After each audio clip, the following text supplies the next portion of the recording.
Great. Last week, I got so mad at someone because I thought they were being mean on purpose. But then I found out they were just having a rough day and didn't even realize how I felt. That made me think maybe I need to understand more before I react. Gray responded, "That's such great insight, Pinky. Sometimes the jungle seems full of tangled vines, and what looks like danger might just be a misunderstanding.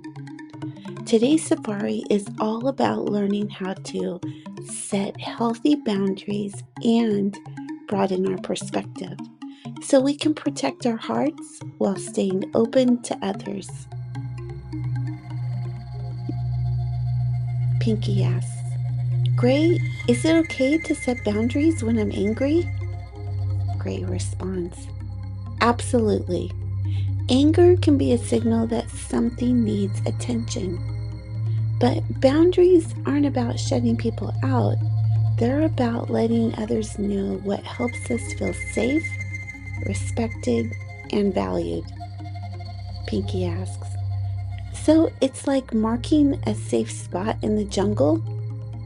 Gray says, "Yes. Boundaries are like signposts that say, 'Here's how to treat me kindly.'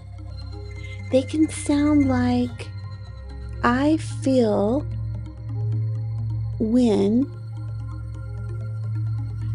I need right now,' or 'I need some space to cool off before I can talk about this.' Boundaries remind others and ourselves what's okay and what's not. Sometimes we feel hurt because we think someone did something on purpose. But here's an explorer's secret. People's actions are shaped by their stories, like their family, culture, age, or experiences. A person might act out because they're scared, stressed, or dealing with something we don't know about. Not everyone has the same values or ways of showing care as we do." Pinky adds, "Like that time I thought someone was ignoring me, but they were just worried about a test." Gray said, "Exactly. That doesn't mean we excuse harmful actions, but sometimes it helps us understand that their hurtful words or actions might come from their own pain. That perspective gives us strength and choice instead of reacting automatically. Sometimes we want to be close friends with someone who can't or doesn't want to be close friends with us. That can feel painful, but it's not always about us. They might have their own circle of friends or things going on in their life. That doesn't mean we did something wrong." Pinky asks, "So I can still be kind and respectful without expecting them to be my best friend?" Gray says, "Yes, and that's a powerful skill, being friendly without forcing a connection. It keeps our jungle open for new paths and new friendships." Sometimes the healthiest boundary is to take a step back. That's not weakness, it's wisdom. It's choosing to protect your heart without closing it off completely. Healthy distance might sound like, "I need to take a break from this friendship right now. I still care, but I need space to feel calm." When we do that with kindness, we're building trust in ourselves and respect for others.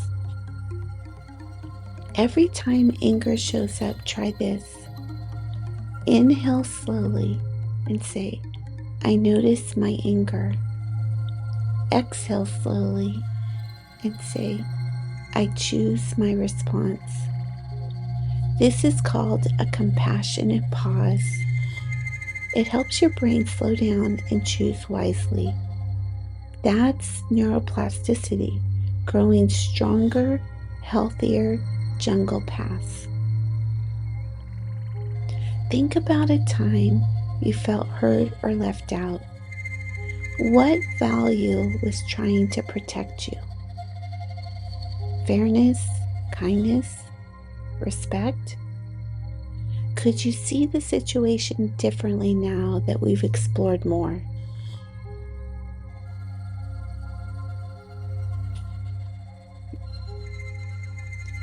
Remember, anger can be a guide, but curiosity and boundaries are your compass.